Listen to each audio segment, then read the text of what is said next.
항상 바라보시는 주님, 나의 갈 길 막막하여도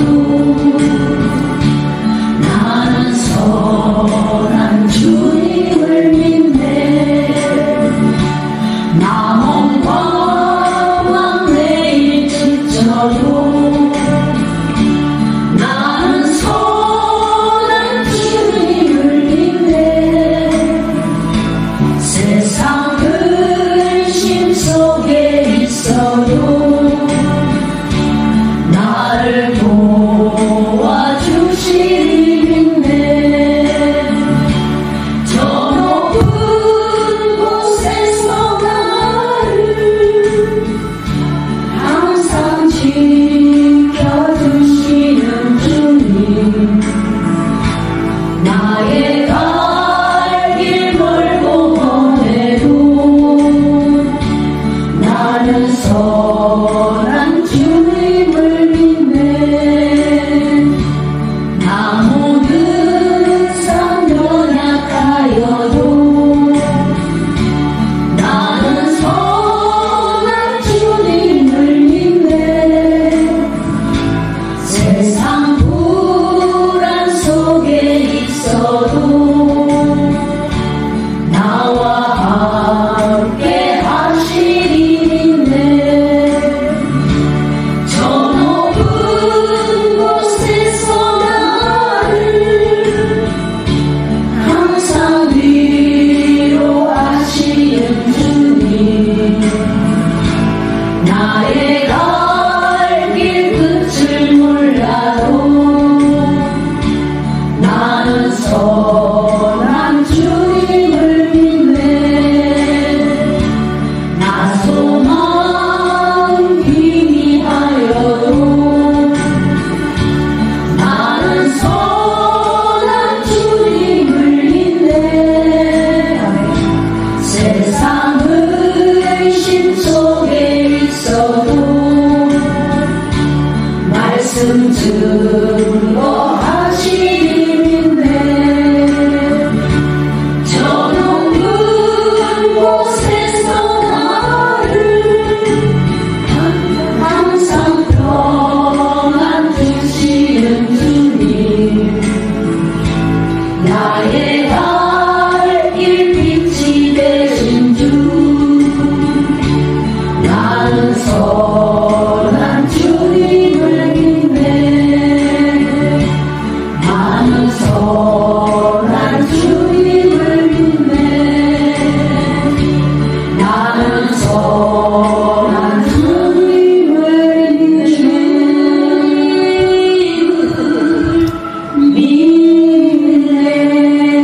아멘. 할렐루야. 말씀 보시겠습니다. 말씀은 시편 34편입니다. 18절 한 절이니까 우리 한 목소리로 같이 읽겠습니다. 시작. 여호와는 마음이 상한 자를 가까이 하시고 중심으로 통회하는 자를 구원하시는도다. 아멘. 제가 지난 2주간 어른의 신앙에 대해서 말씀을 드렸습니다. 근데 그때 우리 아이들에 대해서 애들의 사랑, 애들의 신앙이라고 너무 쉽게 이야기하고 평가절하한 것이 아닌가 하는 생각이 들었어요. 내가 과연 우리 아이들에 대해서, 내 자식에 대해서 잘 알고 있나 그런 생각이 좀 들었습니다. 늘 우리는 우리 아이들에 대해서 기도를 하고 있긴 하지만, 근데 어떻게 하나님을 소개할 것인가, 이 말씀은 제가 잘 안 드린 것 같아요. 그래서 오늘은 우리 아이들에게 어떻게 하나님을 소개할 것인가, 이 말씀을 드리려고 합니다. 예수님은 이 땅에 계실 때 늘 돌아다니시면서 세상의 풍조가 어떤지, 이 세상 사람들은 어떤 생각을 하고 있고 어떤 행동을 하는지를 면밀히 보시면서 그 가운데 가장 적절한 복음을 말씀하셨어요. 이 시대를 분별하라 이렇게 말씀하셨는데, 똑같이 우리가 우리 아이들에게 하나님을 소개하려면 그냥 하면 안 됩니다. 우리 아이들이 어떤 아이들인가를 정확하게 좀 파악하고 분석을 해야 됩니다. 우리 아이들을 MZ세대라고 부릅니다. M자와 Z자를 붙여서 MZ세대라고 부르는 거예요. 여러분, X세대라고 들어보셨죠? 그 X세대가 지금 나이가 50대 중반에서 60대 초반이 되었습니다. 제가 바로 X세대예요. 요즘은 Z세대라 그러는데, X에서 Y를 지나 Z가 되었다고 말하고, 그 아이들은 지금 20대입니다. M세대는 IMF 구제금융 받을 때 그때 어린 시절을 보낸 애들, 그 밀레니얼 세대라고 부르고요. 그래서 30대에서 40대 초반까지입니다. 그래서 M세대와 Z세대를 붙여서 MZ세대 이렇게 부르는 거예요. 대부분 요 세대가 우리 아이들 나이대죠. 우리 아이들이 어떤 생각을 하면 사시는지 혹시 아십니까? 제가 사진을 하나 보여드릴게요.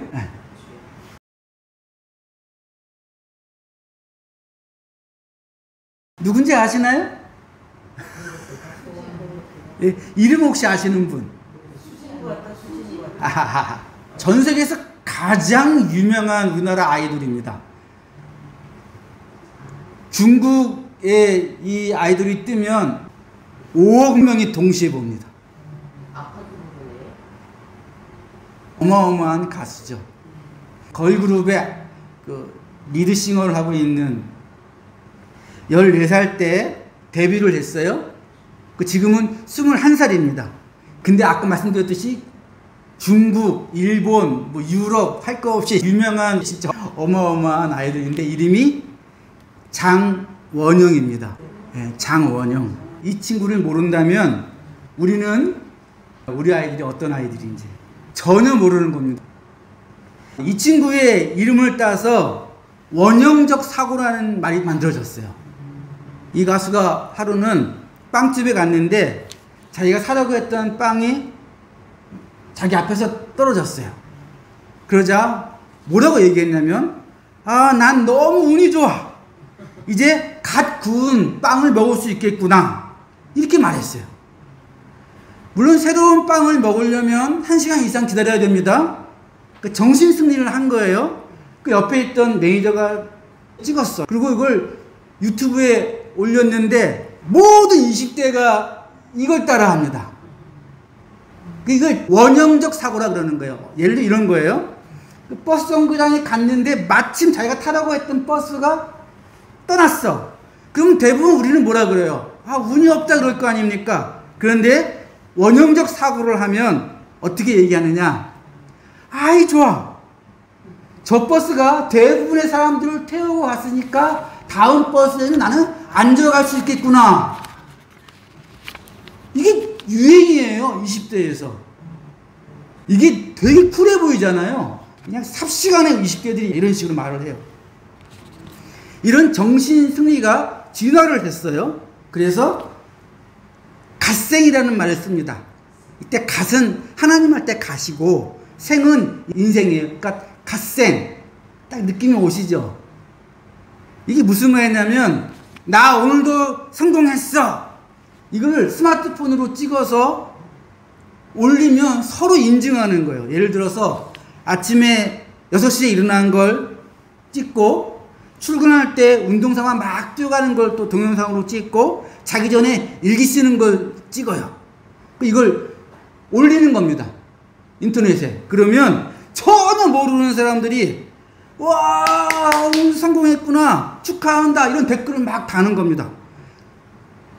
서로 이런 걸 막 올려요. 그러면 전혀 모르는 사람들이 갓생 성공했네 이렇게 축하해주고 위로해주고 인정해주는 겁니다. 왜 애들이 이러고 사냐? 이게 전혀 의외인데 이 아이들에게는 지금 뿌리 깊은 불안감과 좌절, 두려움이 있습니다. 기본 생각이 뭐냐면 아무리 열심히 해도 성공할 수 없다는 생각이 밑바탕에 깔려 있어요. 우리들은 아무리 열심히 일을 해도 집을 절대로 살 수 없어. 그게 현실이에요. 우리 때는 연봉 3, 4년만 모으면 살 수 있었어요. 지금은 10년을 하나도 안 쓰고 모아도 집을 못 사요.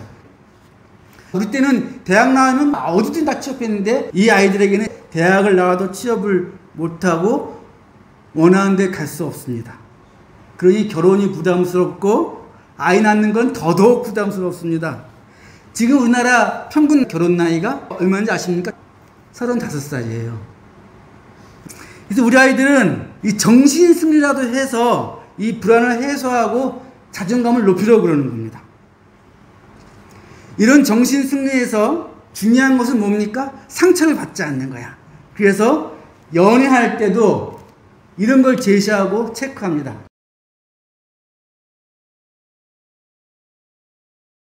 이걸 육각형 연애라 그러는데 당신 조건이 어떤지 나한테 보여줘. 나도 당신한테 보여줄게 이러는 겁니다. 이 육각형이 딱 만들어지면 최고의 스펙이죠. 외모도 최고, 집안, 성격, 직업, 자산, 학력 다 최고야. 이 사람 지금 집안이 완전히 찌그러져 있죠. 무슨 뜻입니까? 집안이 별 볼일 없다는 겁니다. 이걸 연애하기 전에 제시하는 거예요. 육각형 완벽한 사람이 있습니까? 이 세상에? 없죠. 아예 알고 하자는 거야. 알고. 상처받기 싫다는 겁니다. 원래 연애라는 게 뭐예요? 서로 눈에 콩깍지가 씌어서 사귀다가 보니까 나중에 서로의 부족함이 이제 보이니까 그때 이해하고 함께 성장하면서 그렇게 하는 게 연애 아닙니까? 아예 처음부터 이걸 제시하면 연애할 수 있겠습니까? 못하죠. 이렇게 성적표를 내밀고 적당히 좀 모양이 되는 것 같아서 연애하다가 금방 아닌가 보다 하면 상처받기 싫으니까 쉽게 끝냅니다. 이게 20대예요. 요 20대를 열심히 지내다가 이제 30대로 넘어가는 애들이 뭐라고요? M세대. 이 M세대는 주로 어떤 생각을 하느냐? 이번 생은 망했다. 들어보셨죠? 이걸 줄여서 뭐라 그러는지 아십니까? 이생망 그럽니다. 이번 생은 망했다. 나름 열심히 살았는데 그런데 이 세상은 아직도 나한테 보상을 주지 않습니다. 30대 중반이 됐는데 아무런 보상이 없어 이 세상에. 까딱하면 직장에서 잘리고 직장을 옮겨봤자 이젠 정규직은 물러가고 계약직, 촉탁사원이 됩니다. 여러분 촉탁사원이 뭔지 아시죠?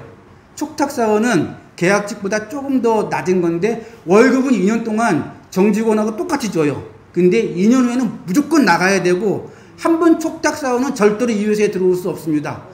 촉탁사원으로 2년 동안 있을 때는 정직원과 똑같은 월급을 주지만 정직원들이 하기 싫어하는 일만 골라서 합니다.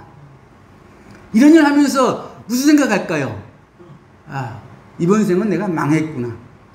30대 중반에 촉탁사원으로 내가 일하고 있구나. 그래서 이 30대 M세대는요, 스트레스를 더 이상 받지 않으려고 아예 연애, 결혼, 출산을 포기하고 삽니다. 명절 때 모이면 너 뭐하냐. 아예 난 딱 끊는 거예요. 그러고서 하고 싶은 것만 합니다. 평소에는 5,000원짜리 구내 식당에서만 먹어요, 밥을. 그러다가 하루 날 잡아서 50만 원짜리 레스토랑에 갑니다. 예.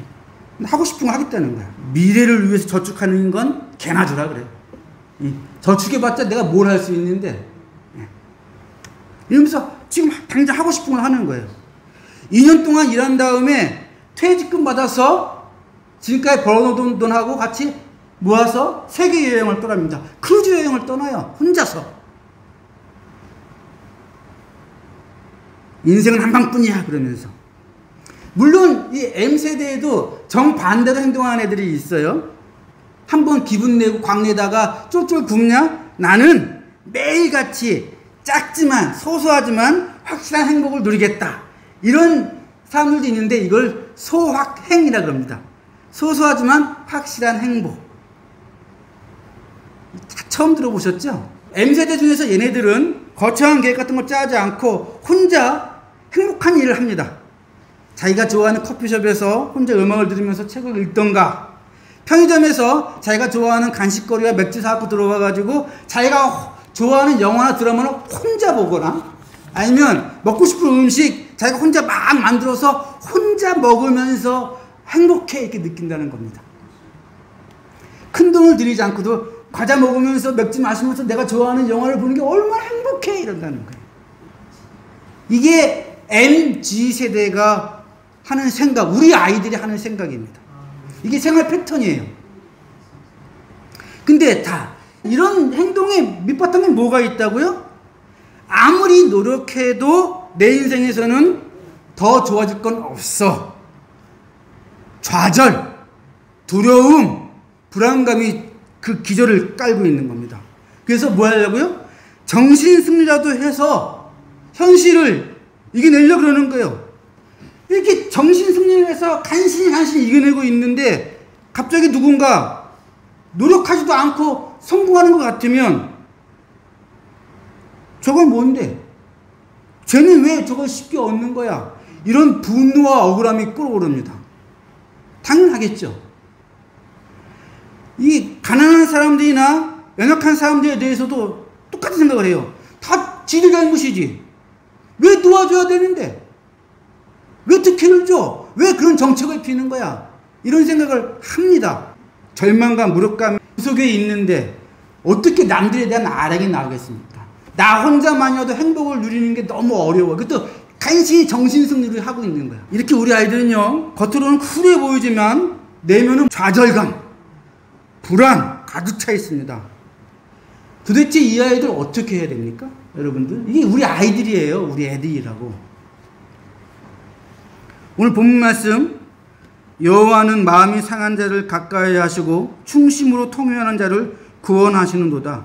시편 94편에 이런 말씀도 있습니다. 내 속에 근심이 많을 때 주의 위안이 내 영혼을 즐겁게 하시나이다. 내가 이 두 말씀을 묵상하면 묵상할수록 깨닫습니다. 가장 확실한 해결책은 하나님이다. 이 아이들한테.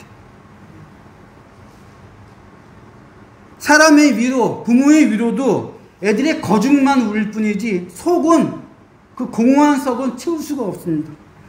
하나님만이 이 아이들의 내면 속에 깊이 들어가서 이 아이들 가장 내밀한 곳에서, 가장 가까운 곳에서 아이들을 위로해주고 안아주실 수 있습니다. 하나님만이. 이번 생은 망했어, 이런 생각을 하는 우리 아이들에게 하나님이 계시면 갑자기 새로운 삶이 소망으로 떠오릅니다.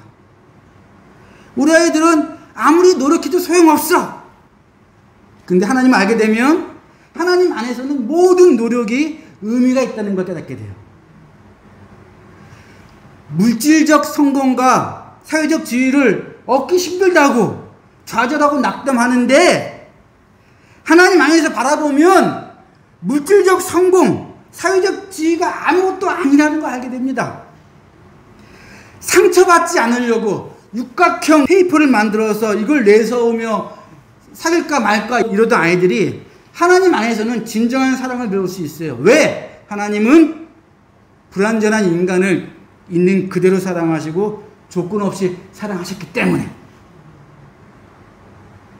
하나님을 만나면 이 아이들이 드디어 다른 사람에게 눈을 돌릴 수 있습니다. 내가 하나님 때문에 절망과 두려움에서, 불안에서 벗어났기에 그제서야 다른 사람들의 절망, 불안감, 두려움을 공감할 수 있게 되는 겁니다. 교회에 나오게 되면 교회 안에서 성도들의 사랑을 알게 되고 서로 돕는 것이 무엇인지를, 그 가치를 알게 되는 것이죠. 그러니 우리 애들에게 하나님을 알려줘야 됩니다. 여러분, 좀 상상도 못했어요. 우리 아이들이 이런 애들인지. 제가 이거 알고 나니까, 야, 기존 전도 방식으로는 안 된다는 걸 알았어요. 우리 아이들은 우리와 생각이 완전히 다릅니다. 전도하는 것도 다르게 해야 돼요. 기존의 전도 방법은 당신 구원받았습니까? 죄 지으면 지옥 갑니다. 이런 식이잖아요. 근데 우리 아이들은 정신승리의 천재들이야. 굉장히 냉소적이고 시니컬하다고요. 구원 필요 없어요. 뭐 지옥 있으라지 뭐. 나 혼자 충분해요. 이런 생각을 하는 애들한테 기존 전도 방식으로는 전도 안 됩니다, 여러분. 그리고 우리 아이들은 사람과의 관계를 맺는 걸 굉장히 불안해합니다. 그러면서도 사진이나 동영상을 찍어서 모르는 사람들에게 공개하면서 위로받으려고 그래요. 그래서 따지고 보면 뭐냐, 이 아이들은 지금 자기를 그대로 인정해주고 조건 없이 사랑해줄 사람을 찾고 있는 거예요. 연애할 때도 육각형 이걸 그려서 내가 완전한 사람을 찾겠다는 게 아니라 내가 이렇게 불완전한데 나를 만나 주겠냐 이러는 겁니다. 나를 있는 그대로 좀 인정해 주겠냐 이런 사람을 찾고 있는 거예요. 그런데 네가 완전하지 않아도 나는 너를 사랑하고 너에게 관심이 있고 너를 깊이 이해한다고 말씀하시는 분이 계세요. 그분이 누굽니까? 하나님이시죠. 그러니까 우리도 그런 방식으로 전도해야 됩니다. 여러분, 우리 아이들에게 요즘 애들은 말이야, 뭐 나 때는 이거 여러분 독약이에요. 이런 말 하면 안 돼요, 우리 애들한테. 먼저 그 아이들을 인정해 줘야 됩니다. 애들을 인정하지 않으면서 부모는 우리가 인정받을 수 있겠습니까? 지금 애들이 하는 일, 애들이 하는 취미, 관심사 인정해 주십시오. 카톡도 먼저 보내고 드라마나 영화도 같이 보시고 좀 커피도 같이 마시고 이러면서 말문을 트세요. 말을 많이 하지 마시고 많이 들으십시오. 그리고 가장 큰 공감이 뭔지 아십니까? 우리 아이들이 무엇을 하든지 내가 기도해 줄게. 이것만한 공감이 어디 있습니까? 내 부모가 내가 뭘 하든지 내가 기도해 줄게. 두 번째는 우리 아이들은 지금 당장 재미있고 하고 싶은 거 하고 그래서 소소한 작은 행복을 찾는 아이들입니다. 당장 있는 것만 즐기자는 거예요. 그러면 부모된 우리가 어떻게 됩니까? 이 애들 앞에서 하나님 때문에 내가 지금 얼마나 사소하고 소소한 것에 감사하고 행복해하는지를 보여줘야 돼요. 애들은 그걸 찾고 있었거든요. 애들이 대체 엄마 아빠는 하나님 믿어서 좋은 게 뭐예요? 좋아진 게 뭐야? 엄마는 하나님 믿어서 뭐가 행복해? 이렇게 말하면 안 돼요. 그런 모습을 안 보이니까 대드는 거 아닙니까? 내가 하나님 때문에 아주 사소한 것도 감사하고 범사에 기뻐하는 모습을 보일 때 우리 애들은 거기에 눈이 번쩍 뜨니까 왜 그러고 살고 있거든 지금. 근데 우리 엄마가 그러고 있네? 우리 아빠가 그러고 있네? 그럼 뭐합니까? 왜 그렇게 기뻐? 뭐가 그렇게 즐거운데? 물어볼 거 아닙니까? 그때 누굴 들여다보면 됩니까? 하나님. 내가 소소한 것에 사소한 것에 기뻐하지 않으면서 온 얼굴에 짜증과 그냥 이러고 살면서 그러면 대체 엄마 아빠는 하나님 믿어서 뭐가 행복한데? 이 말 나오지 않게 하십시오. 범사에 감사하고 기뻐하시기 바랍니다. 네. 우리 애들은 그걸 바라보고 있어요. 그럼 물어보지 않겠습니까? 세 번째, 우리 아이들은 자기중심적이에요. 나 중심적으로 생활을 꾸려나갑니다. 그런데 부모된 우리가 나보다 남을 먼저 생각하고 남을 먼저 걱정하고 받는 것보다 주는 걸 기뻐한다면 애들이 물어볼 거 아닙니까? 왜 손해보면서 왜 나눠주면서 기뻐? 왜 기쁜 거야? 이렇게 물어보겠죠. 우리 아이들은 그걸 이해를 못해요. 이해를 못합니다. 맛있는 걸 만들어서 나눠주는 기쁨이 같이 먹는 기쁨이 있는데 우리 아이들은 맛있는 걸 만들어서 나 혼자 먹는 게 기쁘다는 거예요. 왜? 누군가 관계를 맺으면 상처받을까 봐 아예 다 차단하고 이 사회가 나를 배반하는 것 같고 부모가 나를 이해 못 해주는 것 같고 직장에서도 따돌림 당하고 그러니까 다 차단하고 혼자 누구도 나 혼자는 어떻게 할 수 없으니까 그래서 남들을 도와준다? 그런 거 상상을 못 하는데 우리 엄마 아빠가 나보다 남을 먼저 생각하고 남을 먼저 걱정하고 받는 것보다 주는 걸 기뻐하는 모습 보면서 당연히 물어보겠죠. 왜 손을 보면서 기뻐하는 거야? 왜 나눠주면서 기뻐하냐고. 그때 하나님 때문에 이렇게 말을 할 수 있어야 됩니다. 말씀을 맺겠습니다. 지금 우리 아이들은 굉장히 어려운 상태에 있어요. 해도 안 된다라는 절망감에 빠져 있습니다. 우리 아이들 내면에는 깊은 불안과 외로움이 자리 잡고 있어요. 그러니 우리가 이제 다리가 되어야 됩니다. 우리 아이들과 하나님을 연결시켜주는, 하나님을 우리 아이들에게 인도해주는 다리가 되어야 돼요. 말로만 전해봤자 아무 소용없습니다. 우리의 삶 자체가 복음이 되어야 됩니다. 우리 애들 앞에서 하나님 때문에 매사에 기뻐하고 범사에 감사하는 모습을 보여야 하고요. 하나님 믿고 사는 우리가 얼마나 행복한지, 매사에 얼마나 행복한지를 그걸 또 증명해 보여야 되고요. 손해보면서 남에게 주는 게 하나님 때문이야, 이게 당당히 얘기할 수 있어야 됩니다. 우리 애들은 결코 망한 세대가 아닙니다. 하나님을 못 찾은 세대일 뿐입니다. 지금 우리 아이들은 하나님이 절실히 필요합니다. 어떤 인간이, 어떤 정치가, 어떤 제도가 우리 아이들을 채워줄 수 있겠습니까? 이미 다 포기하고 사는데, 우리 아이들 마음속에 하나님이 들어가면 그때 새로운 삶이, 새로운 사랑이, 새로운 미래가, 그리고 불안감과 두려움이 떨쳐져 버려지는 겁니다. 우리가 그랬잖아요. 우리가 그렇게 살다가 하나님 때문에 변한 거 아닙니까?